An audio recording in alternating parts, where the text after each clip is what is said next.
بسم الله الرحمن الرحيم. أيها المشاهدون الكرام، السلام عليكم ورحمة الله وبركاته.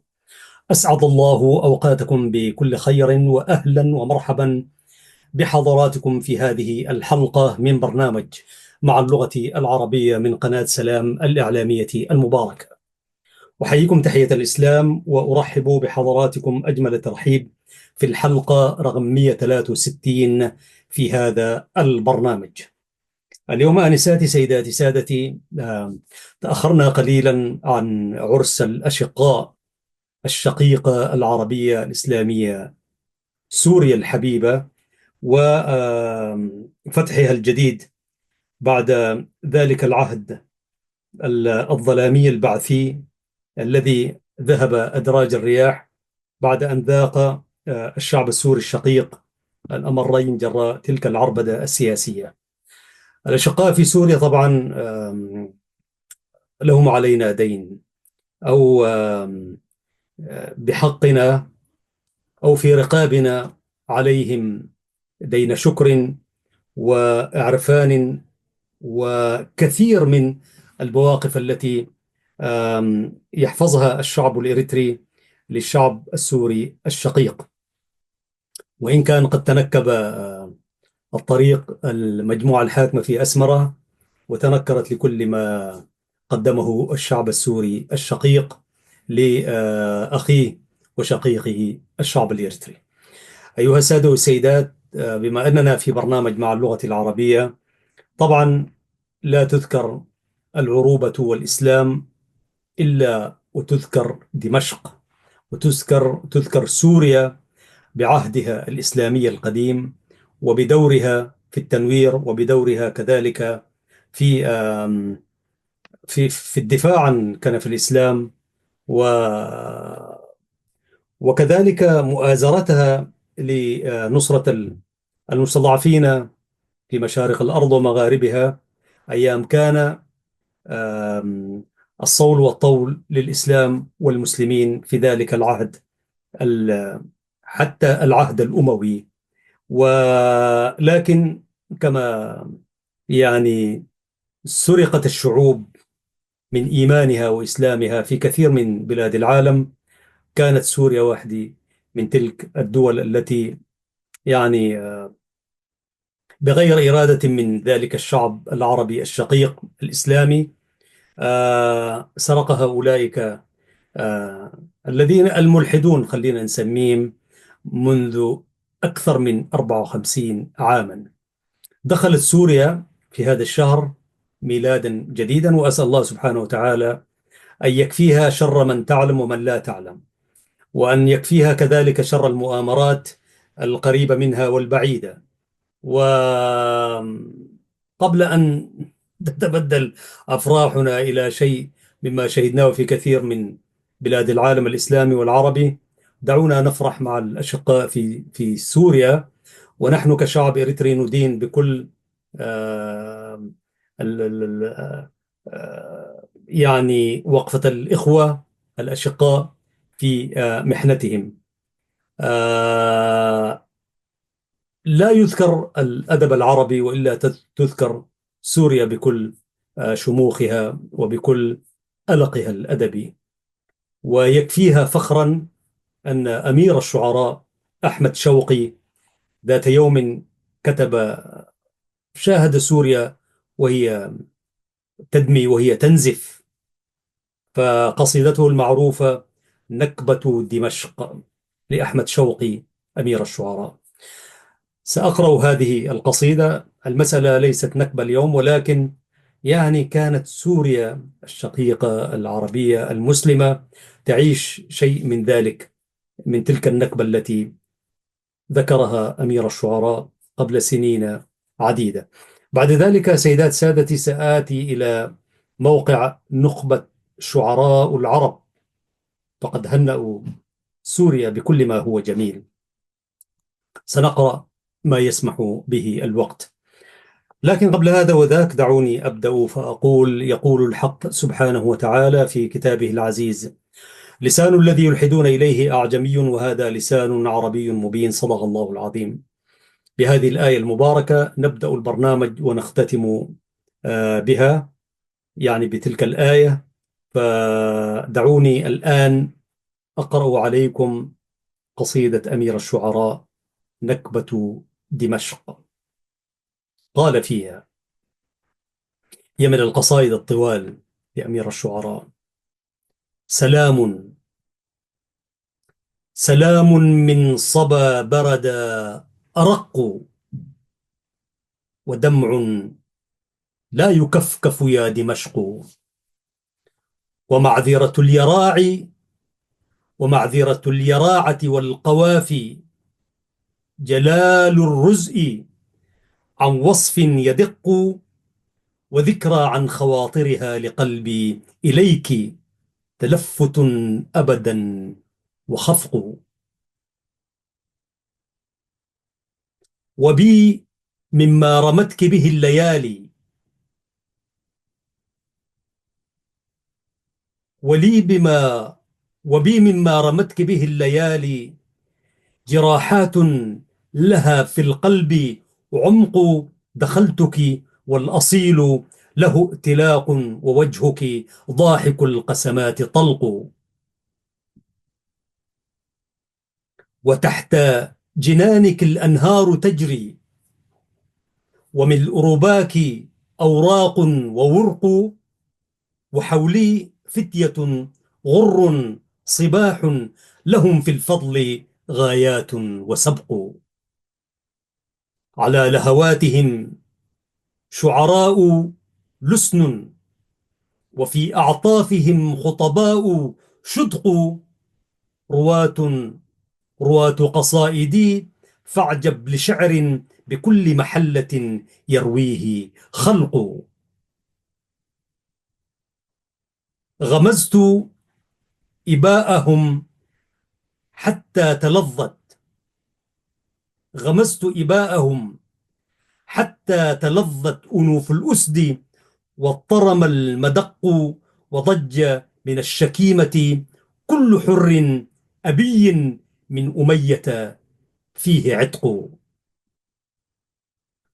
لحاها الله أنباء توالت، لحاها الله أنباء أنباء توالت على سمع الولي بما يشق، يفصلها إلى الدنيا بريد، ويجملها إلى الآفاق برق، تكاد لروعة الأحداث فيها تخال من الخرافة وهي صدق، وقيل معالم التاريخ دكت، وقيل أصابها تلف وحرق. ألست دمشق، ألست دمشق للإسلام ضئرا، ألست دمشق للإسلام ضئرا، ومرضعة الأبوة لا تعق، صلاح الدين تاجك لم يجمل ولم يوسم بأزين منه فرق، وكل حضارة في الأرض طالت لها من سرحك العلوي عرق. سماؤك من حلى الماضي كتاب، وأرضك من حلى التاريخ رق، بنيت الدولة الكبرى وملكا غبار حضارتيه لا يشق، له بالشام أعلام وعرس، بشائره بأندلس تدق، رباع الخلد ويحك ما دهاها، أحق أنها درست أحق، وهل غرف الجنان منضدات، وهل لنعيمهن كأمس نسق، وأين دم المقاصر من حجال مهتكة وأستار تشق، برزنا وفي نواحي الأيك نار، وخلف الأيك أفراخ تزق، إذا رمنا السلامة من طريق أتت من دونه للموت طرق. بليل للقذائف والمنايا وراء سمائه قطف وصعق، إذا عصف الحديد احمر أفق على جنباته واسود أفق، سلي من راع غيدك بعد وهن، أبين فؤاده والصخر فرق، وللمستعمرين وإن ألانوا قلوب كالحجارة لا ترق.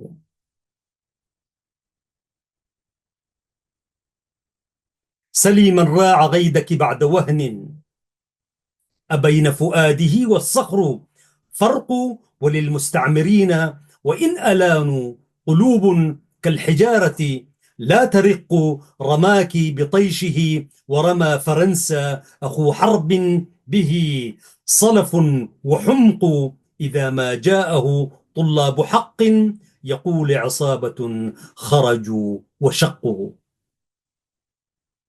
دم الثوار تعرفه فرنسا وتعلم أنه نور وحق، جرى في أرضها فيه حياة كمنهل السماء، وفيه رزق بلاد مات فتيتها لتحيا، وزالوا دون قومهم ليبقوا، وحررت الشعوب على قناها، فكيف على قناها تسترق.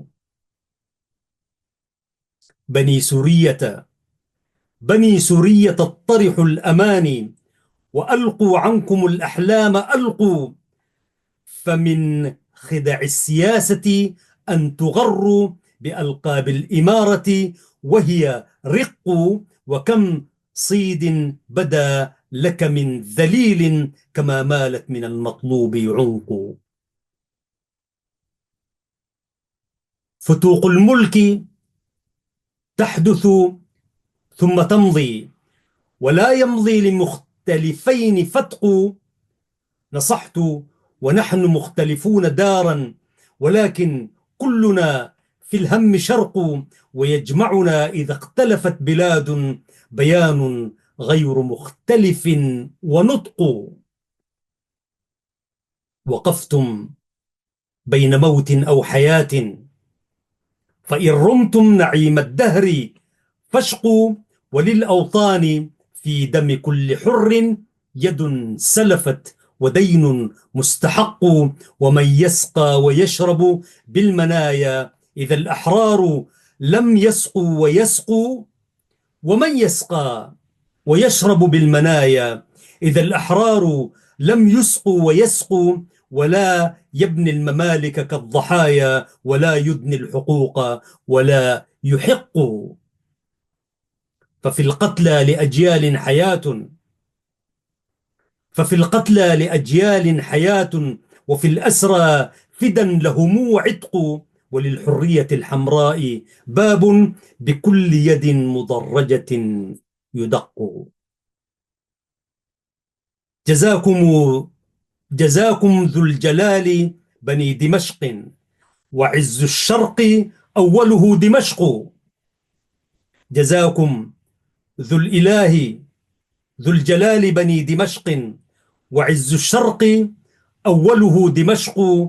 نصرتم يوم محنته أخاكم، وكل أخ بنصر أخيه حق، وما كان الدروز قبيل شر، وإن أخذوا بما لم يستحقوا، ولكن ذادة وقرات ضيف كينبوع الصفا خشنوا ورقوا، لهم جبل أشم لهم شعاف، موارد في السحاب موارد في السحاب الجون بلق، لكل لبوءة ولكل شبل نضال دون غايته ورشق، كأن من السموأل فيه شيء، فكل جهاته شرف وخلق.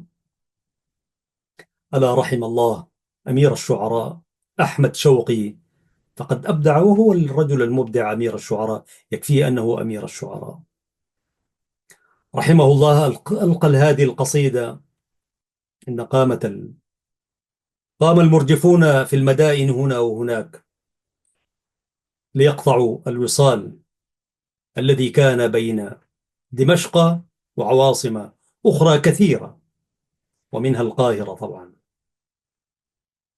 رحم الله أمير الشعراء أحمد شوقي. طبعا برضو الشاعر نزار قباني له قصيدة مشهورة عن دمشق. سأقرأ لكم بعض الأبيات. فرشت فوق ثراك الطاهر الهدبا، فيا دمشق لماذا نبدأ العتبا؟ حبيبتي أنت فاستلقي كأغنية على ذراعي ولا تستوضح السبب. يا شام إن جراحي لا ضفاف لها، فامسحي عن جبين الحزن والعتب. وأرجعيني إلى أسوار مدرستي، وأرجع الحبر والطبشور والكتب. تلك الزواريب كم كنز طمرت بها، وكم تركت عليها ذكريات صبا. وكم رسمت على جدرانها صورا، وكم كسرت على أدراجها لعبا. أتيت من رحم الأحزان يا وطني، أقبل الأرض والأبواب والشهب. حبي هنا وحبيباتي ولدن هنا، فمن يعيد لي العمر الذي ذهب؟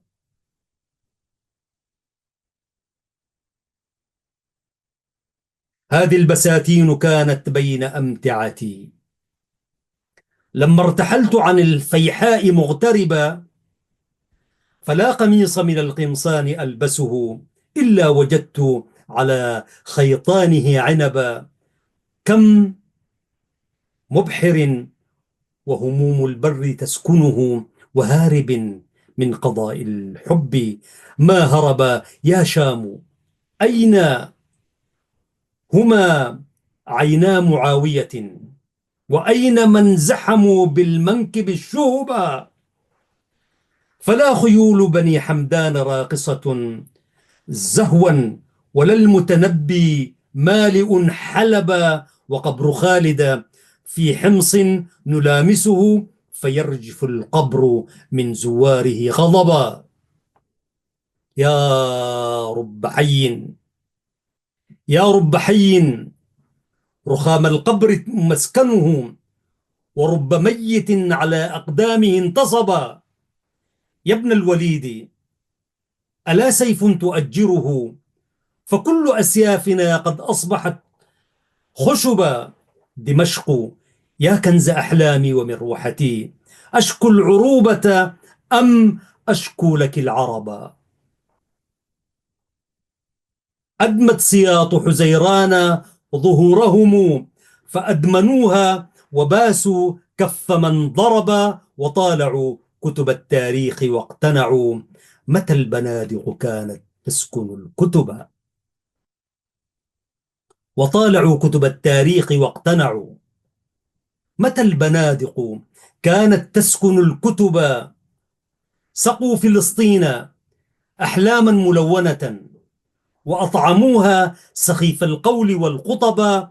وخلفوا القدس فوق الوحل عارية، تبيح عزة نهديها لمن رغب. هل من فلسطين مكتوب يطمئنني عمن كتبت إليه وهو ما كتب؟ وعن بساتين ليمون وعن حلم يزداد عني ابتعادا كلما اقترب. أيا فلسطين من يهديك زنبقة، ومن يعيد لك البيت الذي خرب؟ شردت فوق رصيف العمر باحثة عن الحنان، ولكن ما وجدت أبا. تلفتي تجدين في مباذلنا كمن يعبد الأوهام أو من يعبد الذهب. فواحد أعمت النعمى بصيرته، فانحنى وأعطى الغواني كل ما كسب. وواحد ببحار النفط مغتسل، قد ضاق بالخيش ثوبا فارتدى القصب. وواحد نرجسي في سريرته، وواحد من دم الأحرار قد شرب.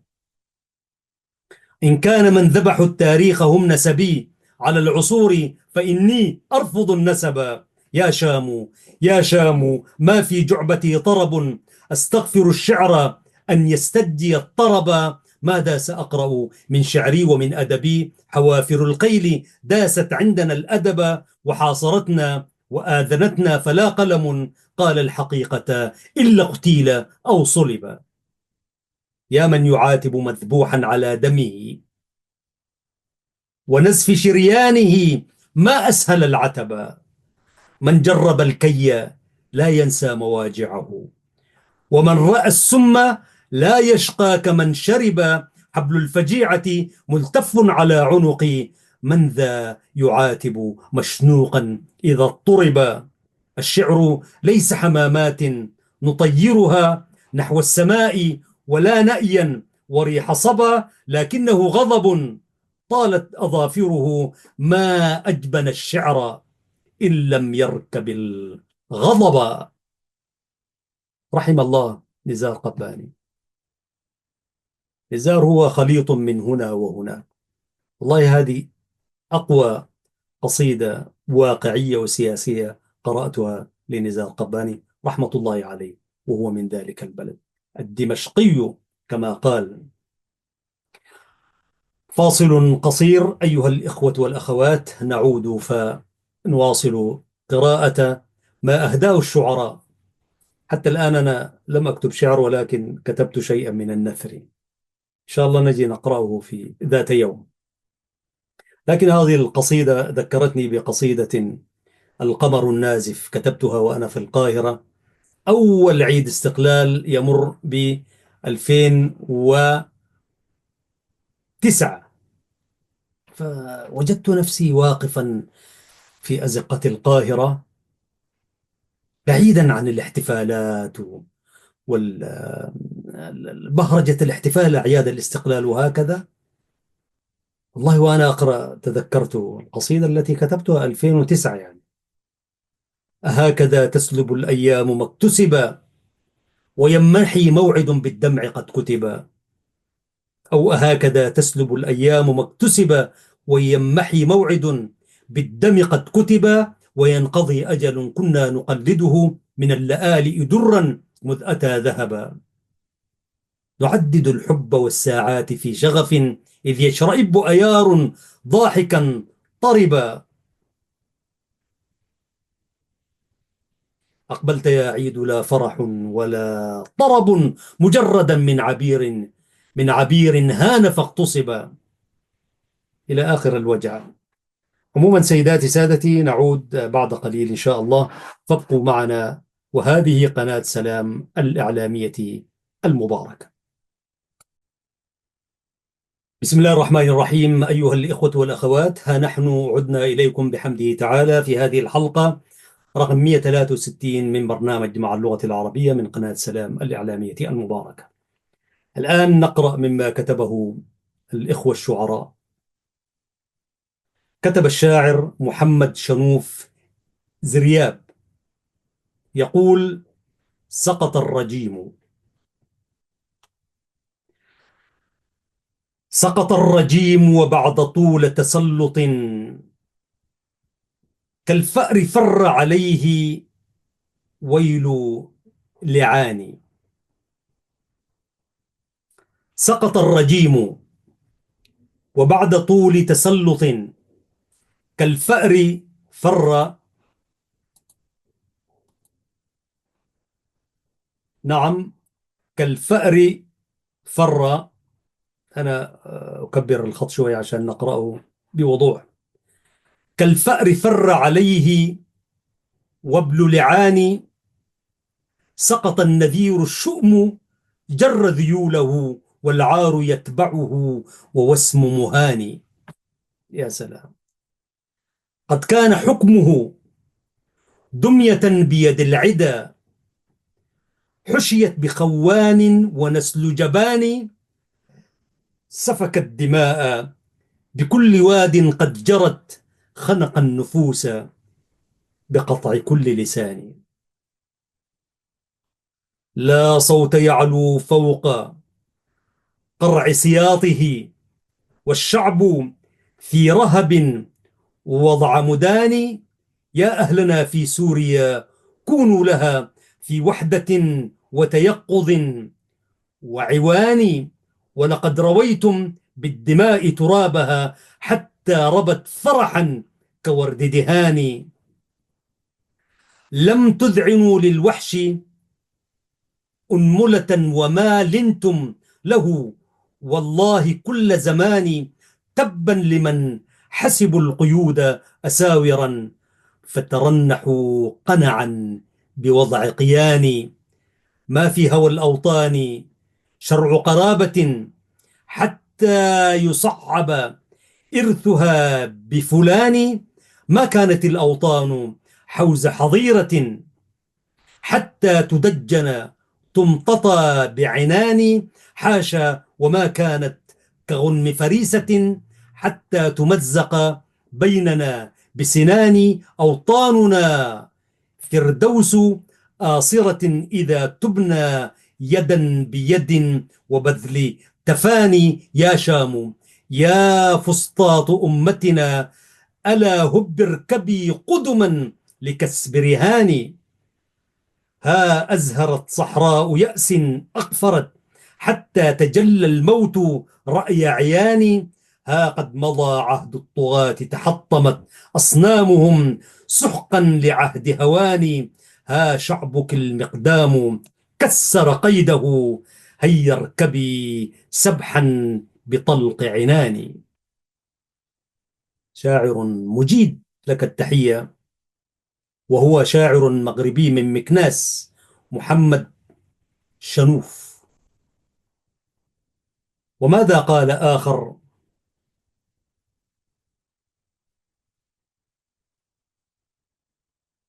شاعر آخر قال: الفرحة العارمة بانتصار الثورة السورية وسقوط نظام بشار الأسد القمعي المستبد. ونحيي عبر هذه الحلقة كل الشعوب والدول التي وقفت مع حق الشعب السوري، مع ثواره ومناضليه. لهم التحية والتجلة والتقدير. يقول الشاعر محمد عبد الله يغنم: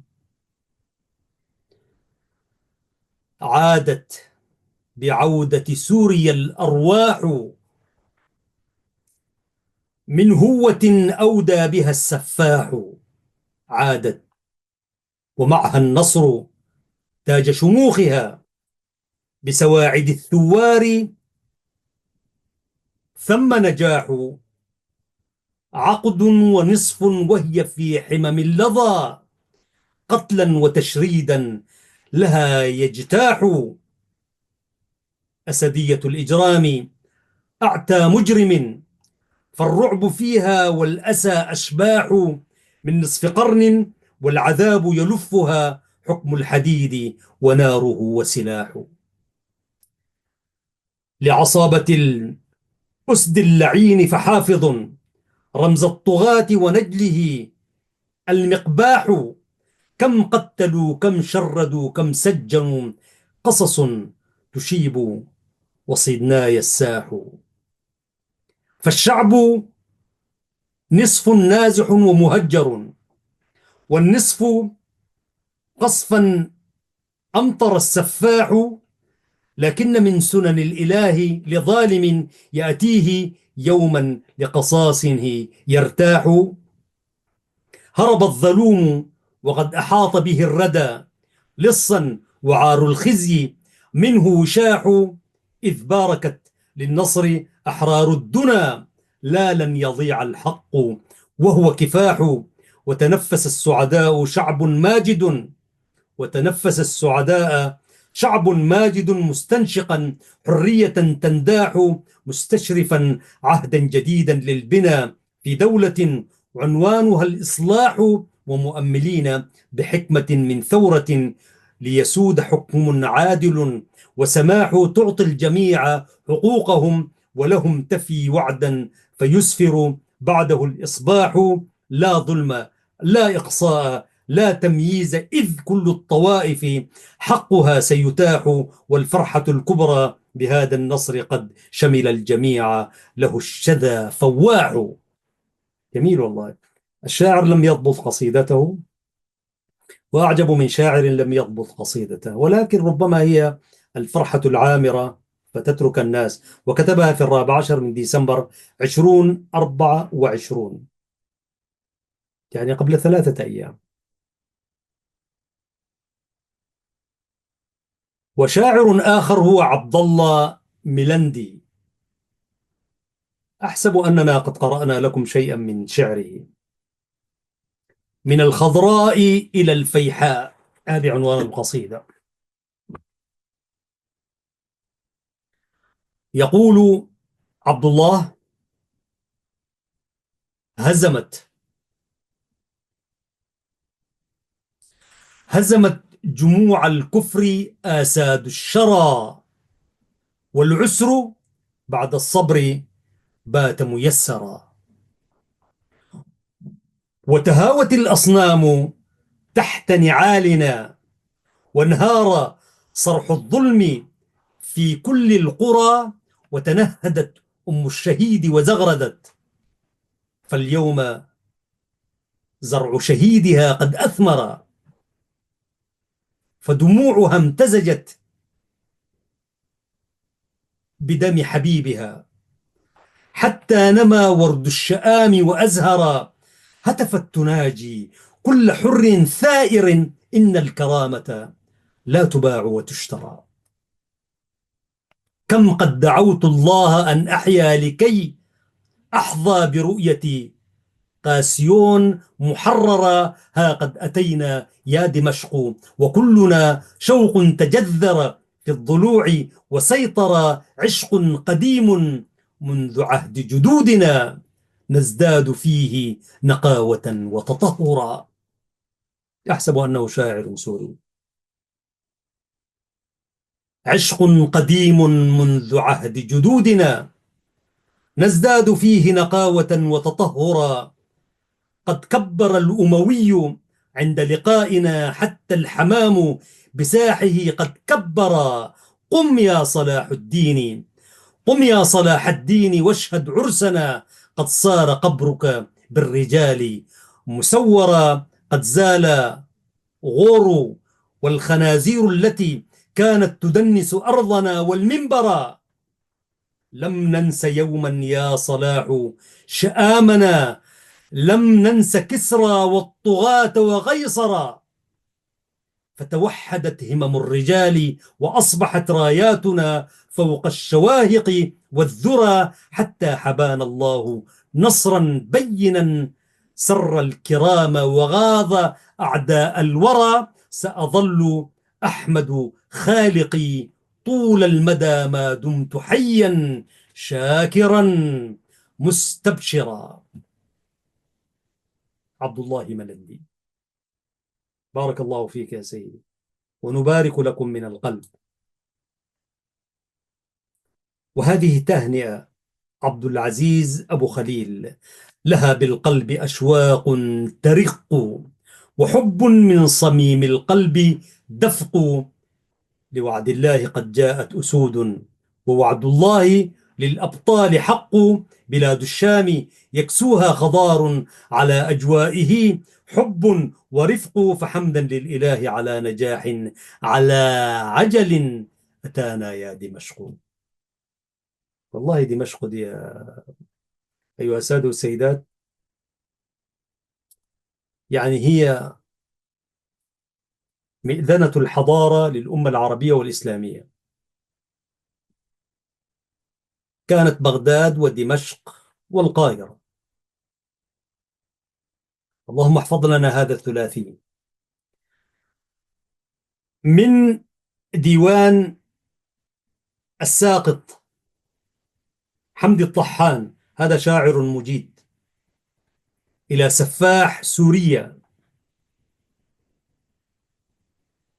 كيف تغفو فوق تل من جماجم، كيف تمضي ضاحكا بين المآتم، أيها الشيطان لم تحفل ببحر من دماء طاهرات متلاطم. أيها الشيطان، لم تقلقك أنات بكت من هولها كل العوالم؟ لم تزل تقضي على شعب كريم ساطع الأمجاد لألاء المكارم، تسحق الآمال ظلاما جهولا وتقيم البغي ما أعتى الجرائم. أي ذنب قد جنى طفل وليد في فم النيران أمسى كالهشائم. أي سقطات لشيخ طاعن في السن تحت الصخر مجهول المعالم، ونساء بين تشريد وقتل واعتداءات على كل المحارم، وبيوت الله دكت في جنون، بئس ذاك الجرم أقبح بالمآثم. أيها السفاح، أيها السفاح، أبشر بجحيم ليس منها غير رب الكون عاصم. أيها السفاح، أبشر بجحيم ليس منها غير رب الكون عاصم. قد غدا إبليس في ناديك طفلا حابيا يرنو خجولا غير فاهم. فقت في قبح وشر كل حد، فاستغاث الكون من تلك العظائم. إنما الأعمال جسر لنعيم أو عذاب في عميق النار دائم. دعوة المظلوم حتما ستلبى،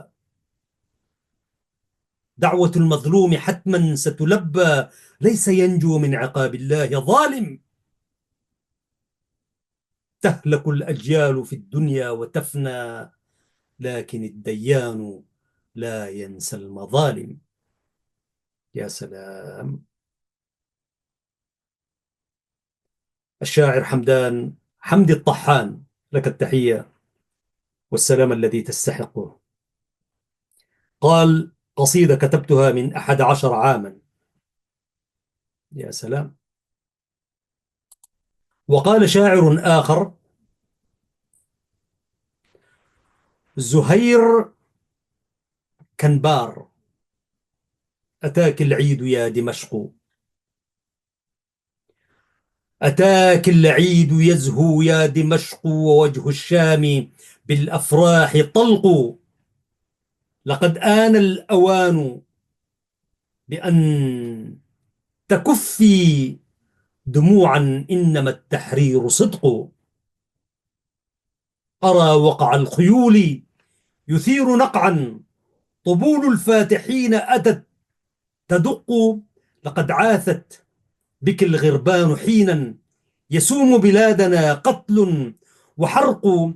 وهل ننسى رصاص الغدر أردى بأحرار كأن الموت برق؟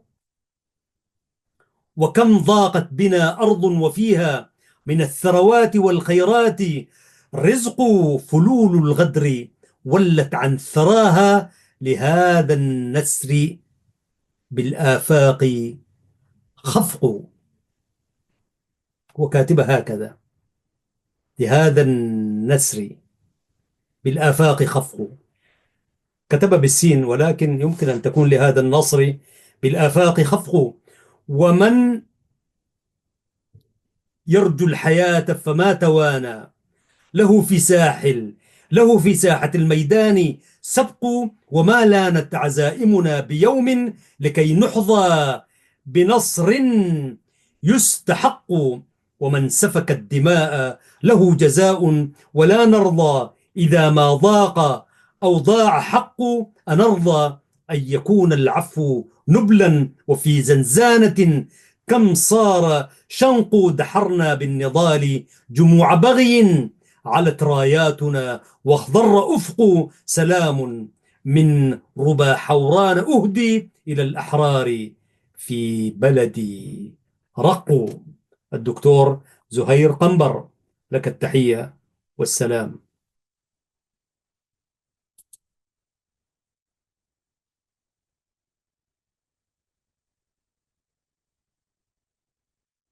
أيها السادة، لا زلتم مع قناة سلام الإعلامية المباركة، ونقرأ شيئا مما كتبه الشعراء. قال شاعر آخر محمد عصام علوش، يقول: حصحص الحق في مدار الشعور، وانتشى الصدر بعد ذاك الهجير.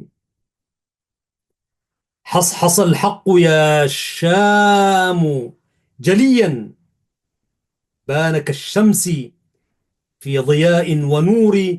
طلع الفجر صادقا لا كذوبا بعد عتم وبعد ظلم كثير.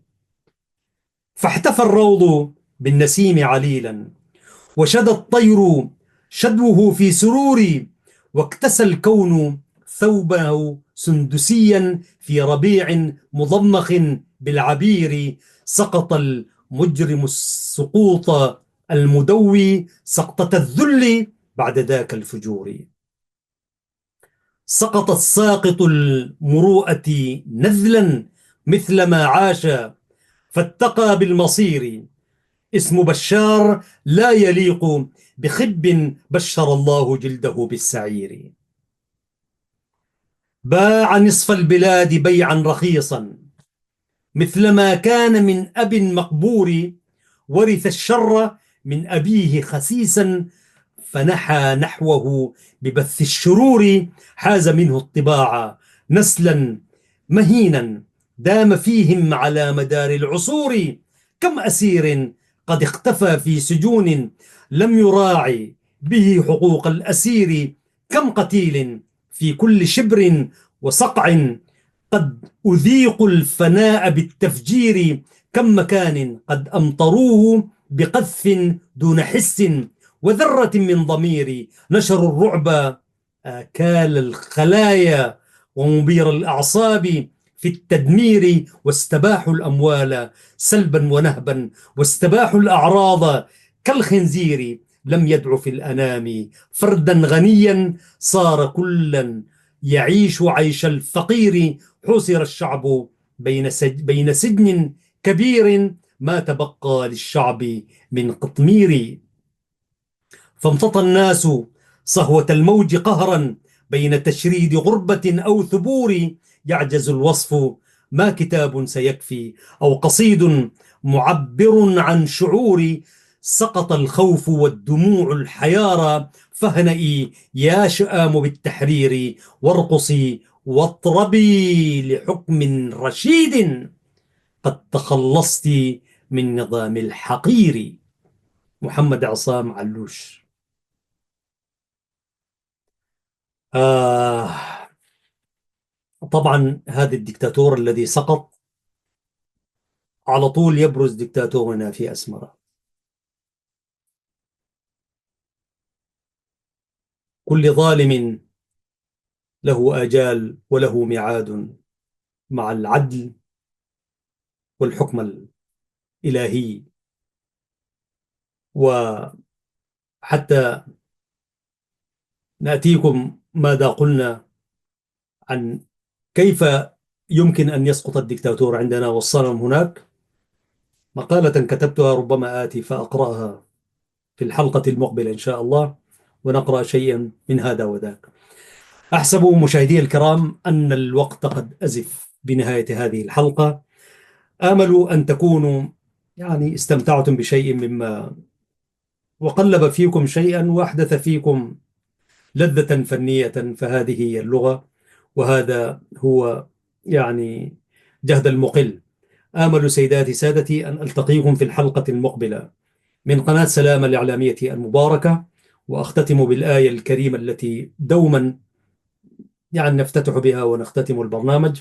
يقول الحق سبحانه وتعالى في كتابه الحكيم: لسان الذي يلحدون إليه أعجمي، وهذا لسان عربي مبين. صدق الله العظيم. ويقول الشاعر العربي: الحي حي من حياة لسانه، فإذا أبيد من اللسان أبيد. ألتقيكم إن شاء الله في الحلقة المقبلة. حتى ذلكم الحين، لكم من تحية محدثكم أحمد الشريف، ومن الفنيين والإداريين الذين يخرجون لكم هذه الحلقة بهذا الثوب. لهم مني كل المعزة والتقدير، وأسأل الله أن يثيبهم على صنيعهم الجميل هذا. بالسلام التقينا وبالسلام نختتم اللقاء، وحتى ذلكم الحين نستودعكم الله، والسلام عليكم ورحمة الله تعالى وبركاته.